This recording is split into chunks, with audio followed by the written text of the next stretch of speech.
Morning students.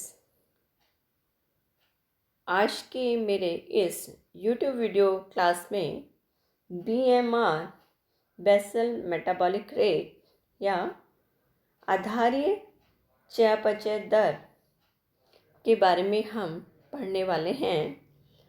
ये BA part second home science के students के लिए एक इम्पॉर्टेंट पार्ट है उनके कोर्स का और सिलेबस का इम्पॉर्टेंट कंटेंट है ये। और इसमें हम पढ़ेंगे कि हमें ऊर्जा की क्या आवश्यकता है और ऊर्जा की आवश्यकता को प्रभावित करने वाले कारक क्या क्या हैं।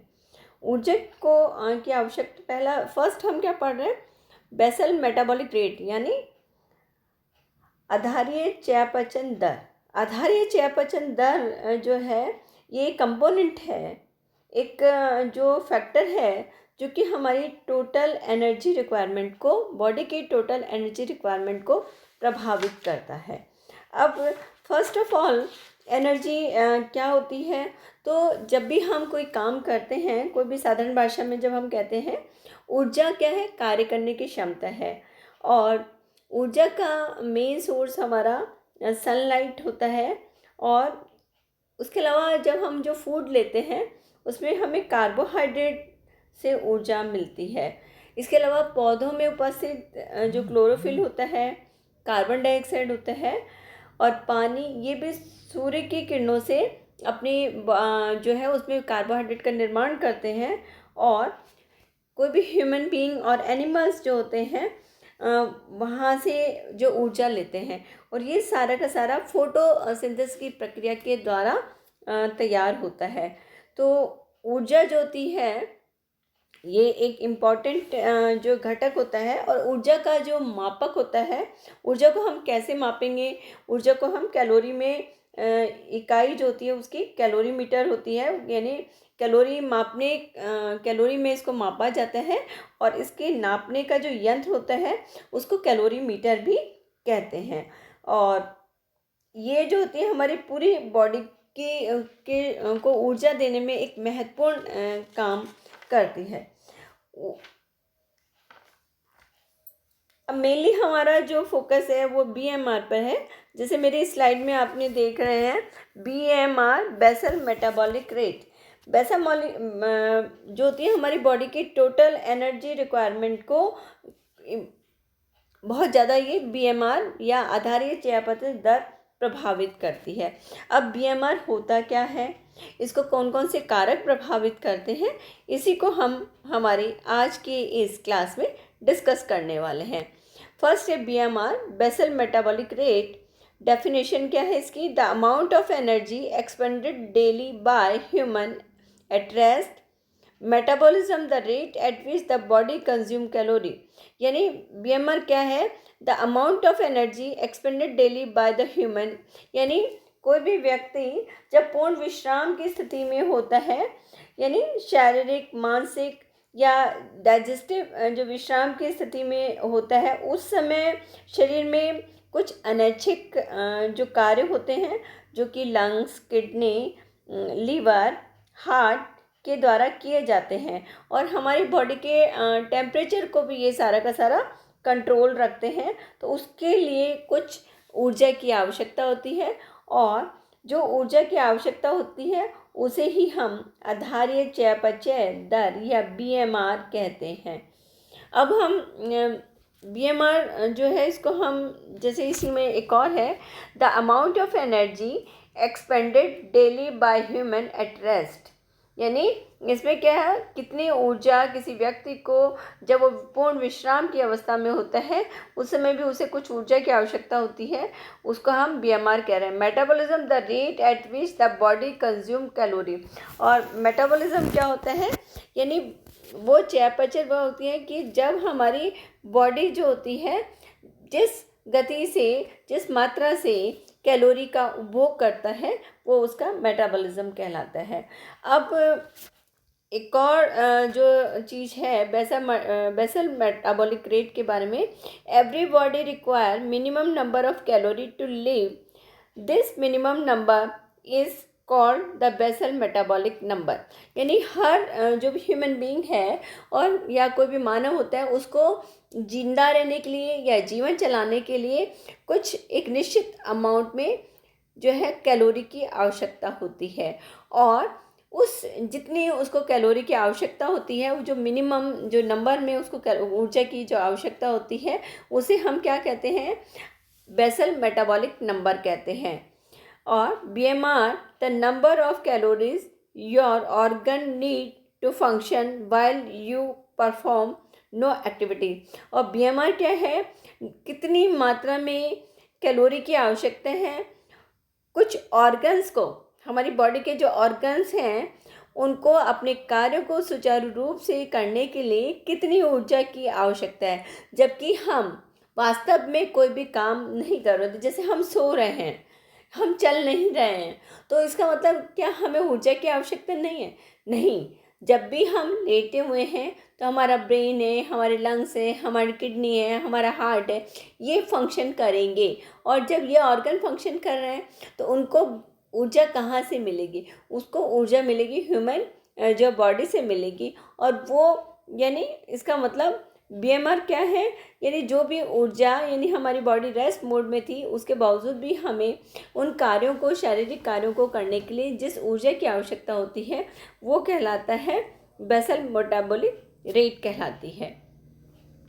अब है the basal metabolic rate. Keeping your basal metabolic rate as high as possible is vital when it comes to weight loss and maintain healthy body fat level. यानी हमें हमेशा प्रयास करना चाहिए कि कोई भी ह्यूमन बीइंग है उसको ये प्रयास करना चाहिए कि उसकी बेसल मेटाबॉलिक रेट है या आधारीय चयापचय की दर जो है वो हमेशा हाई रहना चाहिए, जो कि हमें हमारे जीवन के लिए बहुत ज़्यादा आवश्यक है, नीडफुल है when it comes to weight loss. और यदि ज़्यादा अच्छी बेसल मेटाबॉलिक रेट होगी तो वज़न बहुत ज़्यादा नहीं बढ़ेगा और बॉडी जो होगी वो हेल्दी बॉडी बनेगी। तो इसलिए ये बहुत ज़्यादा इम्पॉर्टेंट है। और इसको हम इसके नापने के लिए कुछ स्थितियां हमारी बॉडी में होनी चाहिए। फर्स्ट है, व्यक्ति को भोजन किए 12 से 16 घंटे हो चुके होने चाहिए और व्यक्ति शारीरिक और मानसिक रूप से पूर्ण विश्राम की स्थिति में हो। नेक्स्ट है, बॉडी टेम्परेचर नॉर्मल होना चाहिए। नेक्स्ट है, रूम टेम्परेचर 21 डिग्री सेंटीग्रेड से 24 डिग्री सेंटीग्रेड के आसपास होगा, तभी हम इसको माप सकते हैं। अब है नेक्स्ट हमारा फैक्टर्स अफेक्टिंग बीएमआर, यानी बेसल में आधारित चयापचय दर को प्रभावित करने वाले कारक। फर्स्ट है exercise. This is one of the biggest factor that influence BMR, यानी ये सबसे इम्पॉर्टेंट फैक्टर है। BMR is higher in people who exercise, यानी जो लोग ज़्यादा या अच्छी मात्रा में या रेगुलरली एक्सरसाइज करते हैं उनका बीएमआर हमेशा हाई रहता है। नेक्स्ट है hormones. An increase in thyroid hormone increases BMR, decrease level of the hormone lower BMR. यदि थायराइड हार्मोन का जो है सिक्रेशन बढ़ता है तो क्या होगा, बीएमआर भी बढ़ जाएगा। और यदि थायराइड हार्मोन का जो है लेवल कम हो रहा है, बीएमआर भी कम हो जाएगा। नेक्स्ट है बॉडी टेम्परेचर। एक्सेसिव हीट और कोल्ड में राइज बीएमआर, यदि बहुत ज़्यादा गर्मी या बहुत ज़्यादा ठंड है तो भी बीएमआर चेंज हो रहा है। नेक्स्ट है gender. Male tend to have higher basal metabolic than female due to abundance of hormones such as testosterone and elevated level of muscle mass compared to female। यानी बेसल मेटाबॉलिक रेट में mail और females में भी अंतर पाया जाता है। और ये देखा गया है कि जो फीमेल होती हैं उनके कंपैरिजन में मेल का जो होता है बेसल मेटाबॉलिक जो रेट है वो काफ़ी हायर होती है। उसके कारण टेस्टोस्टेरोन हार्मोन होता है और बॉडी मास जो होता है वो काफ़ी ज़्यादा होता है उनका। नेक्स्ट है age. Age we get elder basal metabolic rate becomes increasingly slow है। और जैसे जैसे एज एक बहुत इम्पॉर्टेंट फैक्टर होता है जो कि हमारे बीएमआर को प्रभावित करता है। और यानी जैसे जैसे एज बढ़ती जाती है बीएमआर रेट जो होता है वो धीरे धीरे स्लो हो जाता है। फर्स्ट 2 इयर्स में बॉडी वेट के हिसाब से या अकॉर्डिंगली बीएमआर की रेट सबसे अधिक होती है। चाइल्डहुड में थोड़ी कम हो जाती है, किशोरावस्था में फिर बढ़ेगी और उम्र बढ़ने के साथ साथ शारीरिक क्रियाशीलता में कमी आ जाती है, जिससे इसमें बीएमआर में कमी हो जाती है। और इसका कारण मांसपेशी टोन और मांस में कमी होने के कारण भी ऐसा होता है। नेक्स्ट है सरफेस एरिया। यानी सरफेस एरिया से मतलब है कि हमारी बॉडी का सरफेस एरिया कितना है। यानी ये देखा गया है कि taller individual have a higher BMR compare to shorter individual. यानी जो लंबे व्यक्ति होते हैं उनका बीएमआर हायर होता है और जिनकी हाइट कम होती है उनका कम होता है। More surface area means more heat loss from the body. और यदि सरफेस एरिया ज़्यादा है तो बॉडी से हीट लॉस भी ज़्यादा हो रहा है। Which comes the metabolism to speed up in order to maintain body temperature. और उसके कारण से क्या होता है कि मेटाबॉलिज्म जो होता है वो बढ़ जाते हैं और बॉडी टेम्परेचर को मेंटेन कर पाता है। नेक्स्ट है स्ट्रेस एंड इलनेस। बीमारी की अवस्था में जो increase in hormone activity due to physical and psychological stress increase. यदि बॉडी में स्ट्रेस है या कोई बीमारी की अवस्था है तो उसके कारण से भी hormonal activity physical as well as physiological बढ़ जाती है, उनमें स्ट्रेस बढ़ जाएगा और जब स्ट्रेस बढ़ेगा तो बीएमआर रेट भी बढ़ जाती है, क्योंकि इसमें एपिनेफ्रिन हार्मोन जो होता है उनका सिक्रीशन बढ़ेगा और एपिनेफ्रिन का सिक्रीशन बढ़ने से प्रॉब्लम होती है। नेक्स्ट है स्टारवेशन। यानी भूख की स्थिति में fasting from more than 48 hours will lead to a decrease of 50% of basal metabolism. यदि हम भूख की स्थिति में रहते हैं या व्रत की स्थिति में रहते हैं और 48 घंटे से भी ज़्यादा यदि ऐसा हो जाता है तो बीएमआर जो होता है वो 50% तक डाउन हो जाता है। इसके अलावा भी बहुत सारे फैक्टर्स हैं जो हमारे बीएमआर को प्रभावित करते हैं, जैसे बॉडी साइज एंड कंपोजिशन मैं आपको बता चुकी हूँ।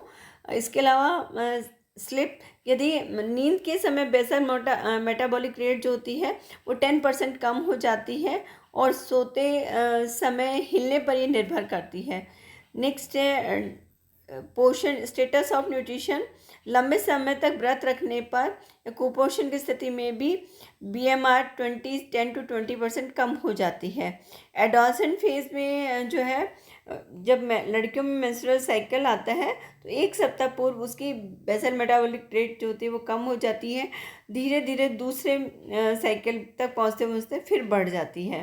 प्रेगनेंसी में भी यही स्थिति है, यानी इस समय बेसल मेटाबॉलिक रेट जो है बढ़ जाएगी और 3 महीनों में लास्ट के 3 मंथ्स में बेसल मेटाबॉलिक रेट जो है 15 to 25% बढ़ जाती है। इसका मुख्य कारण स्त्री के भार में बढ़ोतरी व भ्रूण में मेटाबॉलिक क्रियाओं की रेट बहुत हाई हो जाती है। क्लाइमेट का भी इस पर प्रभाव पड़ता है, यानी सामान्य टेम्परेचर से 10 डिग्री सेंटीग्रेड ताप बढ़ने पर व्यक्ति की ऊर्जा की आवश्यकता 5% कम हो जाती है। तो यानी जैसे जैसे एनवायरमेंटल टेम्परेचर में चेंजेस आएंगे वैसे वैसे बीएमआर रेट में भी चेंजेस आते जाते हैं। तो इस तरह से बीएमआर जो होता है वो एक इम्पॉर्टेंट कंपोनेंट है और ये जो है पूरी हमारी बॉडी की ऊर्जा कंजप्शन को प्रभावित करता है और उसी के अकॉर्डिंगली किसी व्यक्ति को अपनी एक्टिविटी या जो है फूड लेना होता है। Thank you students.